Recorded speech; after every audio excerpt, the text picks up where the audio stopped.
Yeah. Now, unlike last year's performance contracts, there is a paradigm shift to output-based performance contracts. As you are aware, iko watu wanaitwa Gen Z, who are now demanding accountability for results more than ever.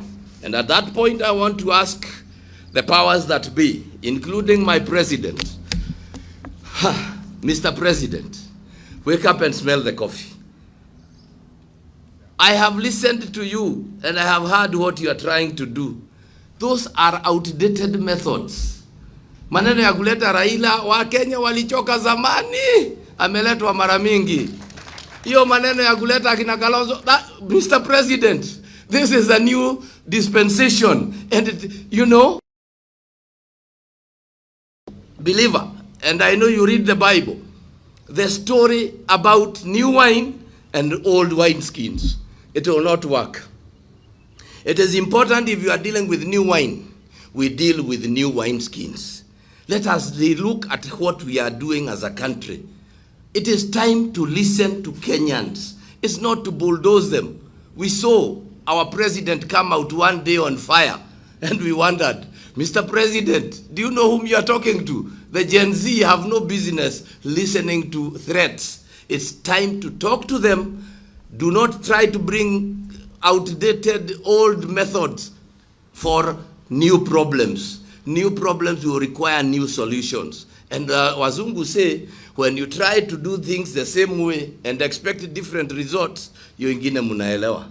Mine is to say, even for ourselves as we do, as a county government, we must be a listening government that will listen and engage with the citizenry. We cannot wake up and start kifua hapana. It's talk to them, listen to them. And I will tell you this, even in your own homes, you will be shocked. These are not the days you used to come home with a pair of jeans and tell your son, nimekununulia jeans, utavaa wewe. It is time to sit and engage. Mnataka jean ama wanakuambia ndio lakini leta pesa tukajinunuli. Wewe unakuja na jean mzuri lakini wao wanataka ile iko na mashimo huko. Na wewe umenunua ile mzuri unaita ati, yeah, this is the Levi's we used to wear when we were young. They laugh at you, they tell you, hiyo ni yako, leta pesa, anakuja na ingine iko na shimo hapa, iko ingine shimo hapa, wewe unakaa tu unasema, okay, please, hiyo shimo irudi.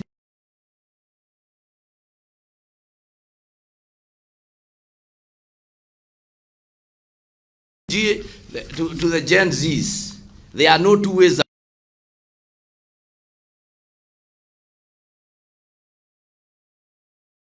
at their point of need. If indeed any of their demands is crazy, let us explain to them. But if there is development expenditures, this is something we must be doing. Number two,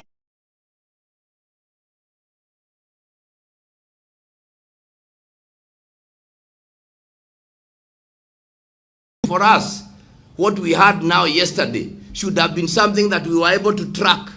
We selected these projects, we started working on them, they were advertised this particular time, they were tendered, they were done. You know, it's a transparency. As usual, ladies and gentlemen, even for ourselves and for you, do not underestimate the power of those people. You will assume them, you will shoot them, you will push them, but I can tell you, like they say, the harder you push, the greater they become. When you think, just like, and you know, it is important that this country realizes this is a reemergence of the youth of the 1950s that went fighting for us.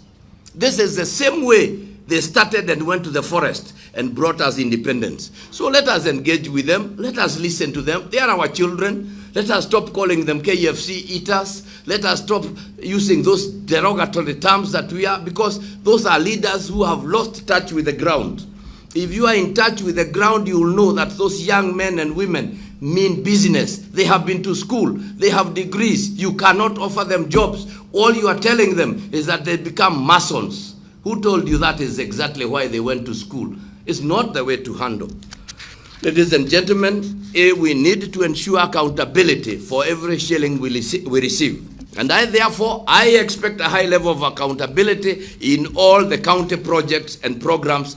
And this should be demonstrated through value, addition, and also resonate with the expectations of the citizen. None of us is here, including myself, to serve their own interests. We are here to serve the interests of the people of Nyeri, who woke up one morning, voted for me and my deputy, voted for my MCAs, voted for my MPs. We are here for them, not to tell them what to do, but to serve them. And that is the difference.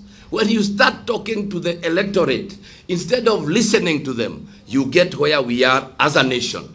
But however, they say power corrupts, but absolute power corrupts absolutely. Let us check and watch that.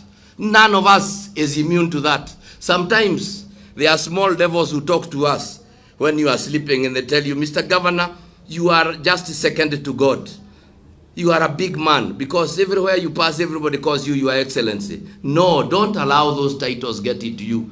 Mr. Chief Officer, Mr. CEC, Mr. Director. You cannot see people because you are too senior. No, it shouldn't.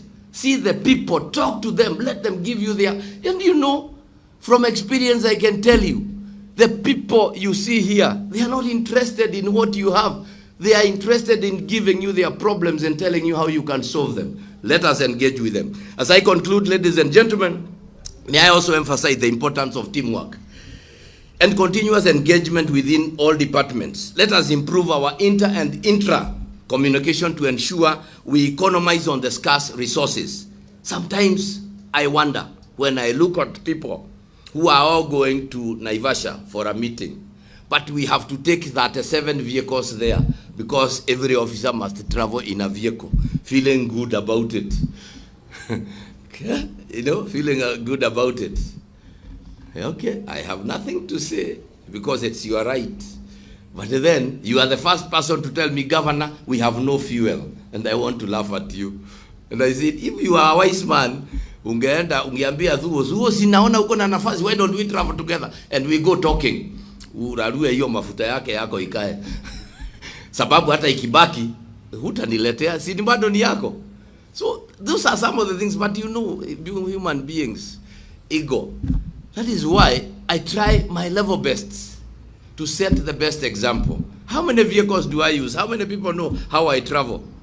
I have one vehicle and one other vehicle, 2 vehicles. Oh, I'm told by chief, oh, Governor, that is not allowed. You need to have another one just in case ile itaharibika. Alafu uko na ya askari, uko na ya press. So, Governor akitoka hapa ako na gari 60. Na mimi niko kwa gari kamo. In fact, when we are going somewhere with my DG, ni vile tu tunaambiwa na sheria tusiende pamoja. I want him to sit next to me, tuende tukiongea.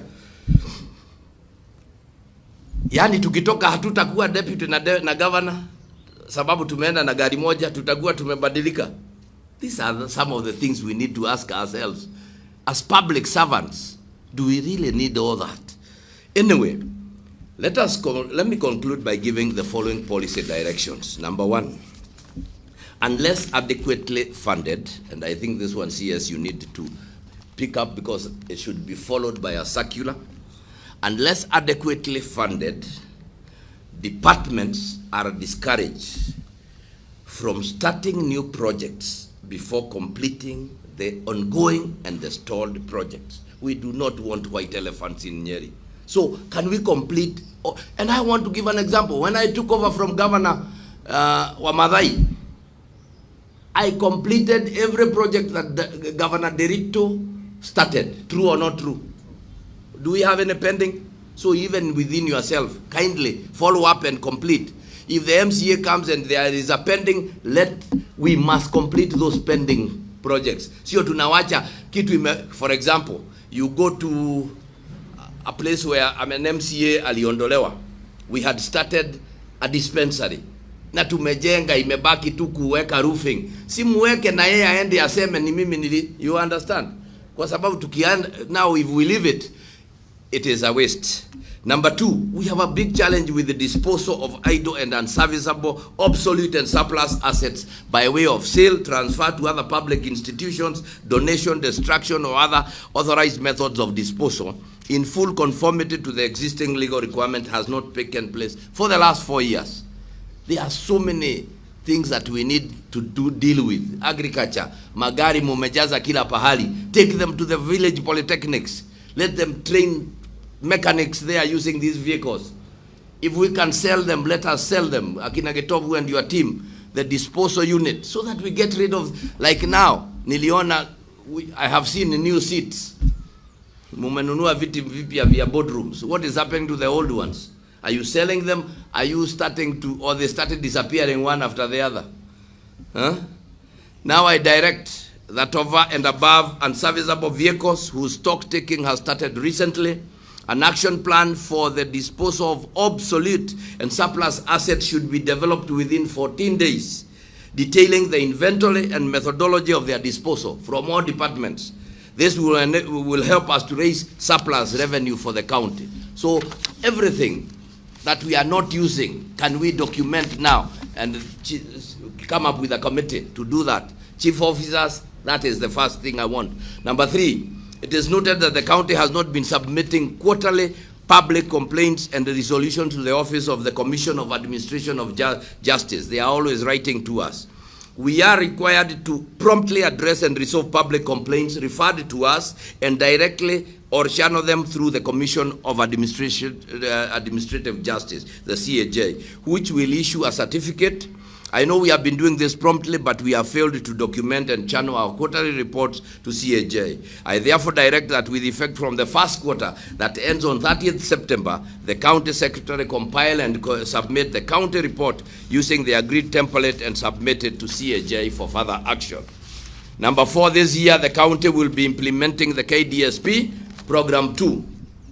Under this program, we have complied by meeting the minimum conditions by signing, number 1, the participation agreement and developing the annual work plan, cash flow plan, the budget, and I'm informed that the departments have been assigned the targets for financial year 2024-2025 as factored in the approved work plan. One of the critical indicators will be to increase the county-owned source revenue by 5% and also factor inflation by the end of the financial year. This applies to all revenue streams. All departments have a stake in this, and I expect full enforcement and compliance to realize the set target.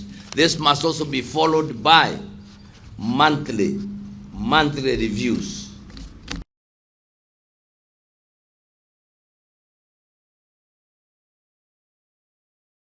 Many others that the department will implement under the KDSP2 program.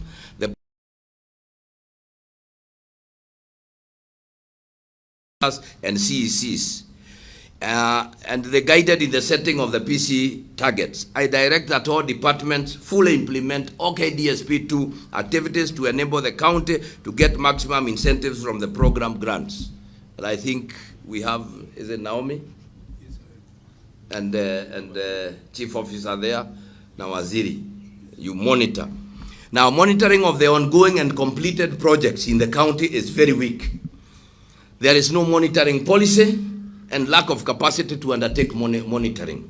I therefore direct the Performance Management Unit to develop an action plan on the establishment and development of a county monitoring and evaluation policy and establish a county monitoring and evaluation secretariat that will comprise departmental monitoring and evaluation officers by 30th of August.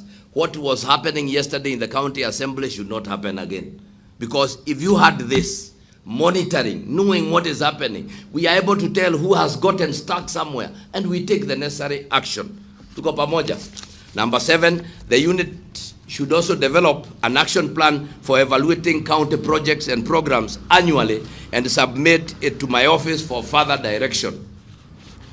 Lastly, as I conclude, I reiterate that performance contracting is a government policy that places all departments and county institutions in the annual process. This includes all water company boards. You know, you are now reporting to the Senate.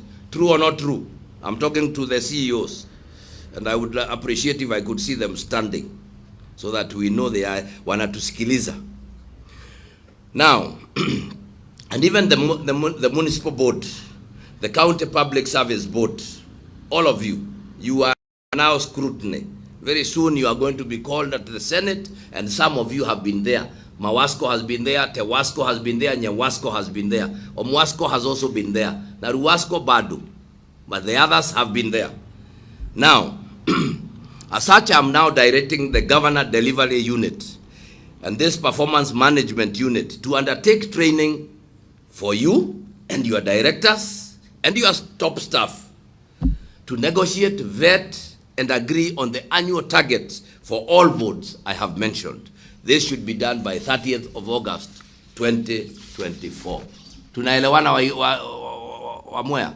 I want it done with them so that everybody now is on that level. All right? Is it too complicated? Thank you very much. Lastly, but not last, there is a new vigor and public awareness of their rights. As a government, we must be sensitive to the needs and aspirations of the citizenry of Nyeri. This will help avoid the demonstrations you have seen that have rocked this country. We must be responsive to wananchi and be willing and available to provide all required information. Can you turn to your neighbor and say, it's only by God's grace that I'm in this position? I am neither the best nor am I the only one. Exactly. Because sometimes we forget. We think that you are the only. Hakuna mtu mwingine angekuwa county secretary isipokuwa wewe. There were thousands and thousands, but you got the opportunity. So, ladies and gentlemen, as I wish you the very best and as I congratulate those who have done the PCs, they must know that even going further, we want these PCs to involve the sub-county administrators, the ward administrators. We want every one of us to be on board. And as we get there, can we ask ourselves that very, very important question? Do my actions every day help Nyeri County deliver on its mandate? Or am I the person who is always complaining like a donkey? You know a donkey upatie chakula bado iko he ho he. Lunch time he ho he. So tell me, Mutahi Kahiga is here. Kingori, whom do I go to complain to? Mwenda athie kanagenera udiji no ayoka kore ni ajene muramugia ni egothie kwera u. Mwenda ajire u.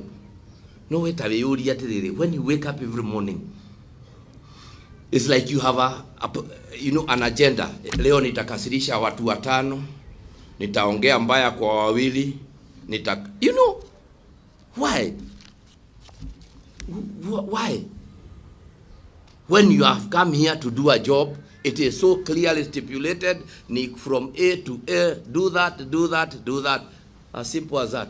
Then you walk out of this place, upitia kwa gate, uchukue ile vitu ulikuwa umewacha asubuhi, uende nyumbani nazo. Tunaelewana?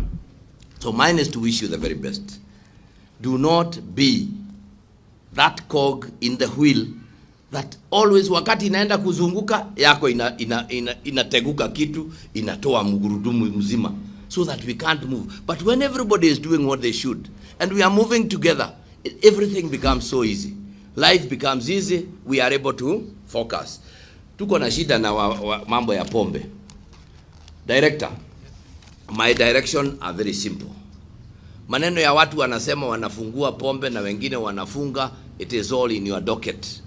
Mimi ninataka unaketi na wale kuna kamati zako. We have agreed we are doing public participation, I think it is in the newspapers today, for setting up of regulations on the implementation of the new act. Involve the public, let us get there. As we are speaking now, we have said it would have been very cruel for us to say all bars to suspend selling until we complete the regulations. But we have said no. We are going to allow those bars that you have approved, and I use the word approved. We are not going to have a marathon, I don't care, everybody register. You must do what you are supposed to do, even, until, and I think this is what they say in law, there is never a lacuna, there is never a vacuum. If we have not operationalized the new act, the old one is still in force. In terms of inspection in terms of you are not just going to allow everything to go on the way, we are making political statements. We are trying to focus everything around the deputy president, but we are forgetting the deputy president has only 2 sons and a wife. Na hawakunywi. Wale wanakunywa ni watoto we. So as we play those politics around there, pushing and pulling, you have a duty as the director of, Alcohol Licensing and Control Board, to ensure that everything is moving on well. You engage with your officers on the ground, the chairpersons, even before we appoint the other ones, so that there is smooth running. You can allow, like we had said, those that meet the threshold, they can pay the 50% as you wait for the rest to be operationalized. Tuko pamoja? Yeah, but after all, why are we making so much noise about alcohol? As if alcohol kuna mtu ameandikiwa na daktari. Is it a drug for us to, that if you don't take alcohol, utakufa. So let's stop.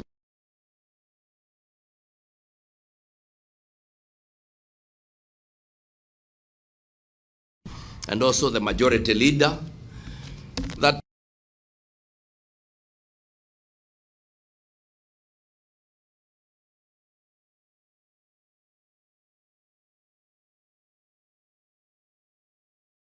who have abandoned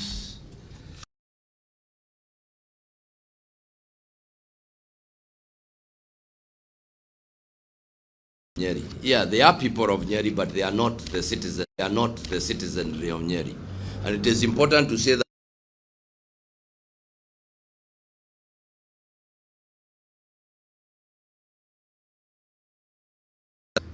And the more we love him more and more.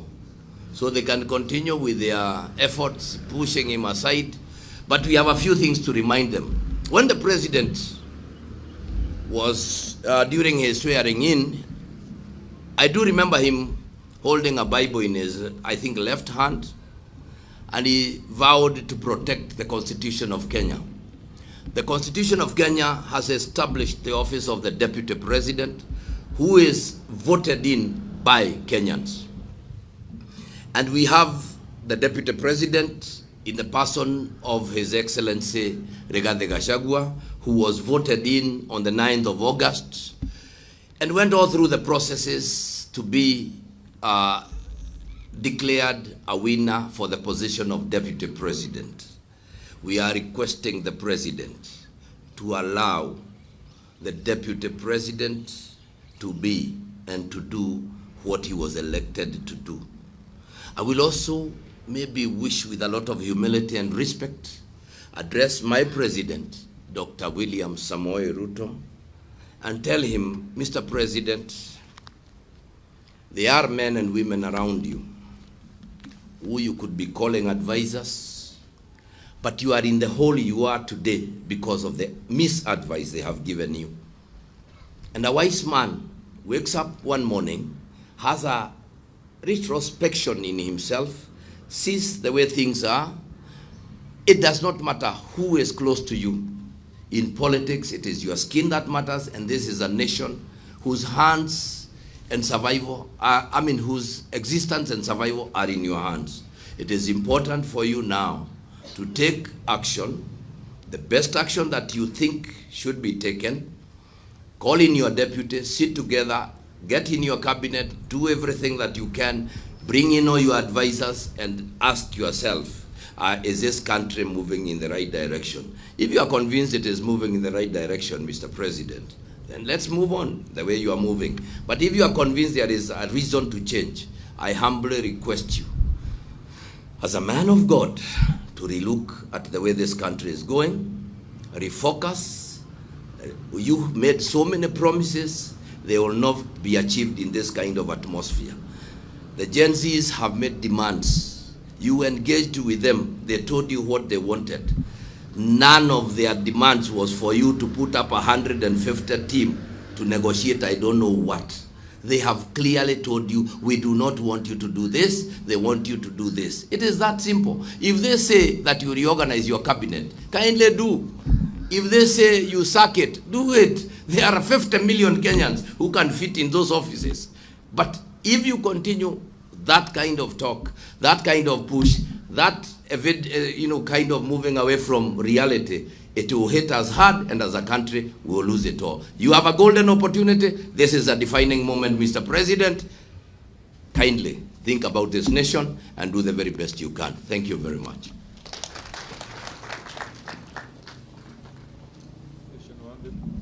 Carol,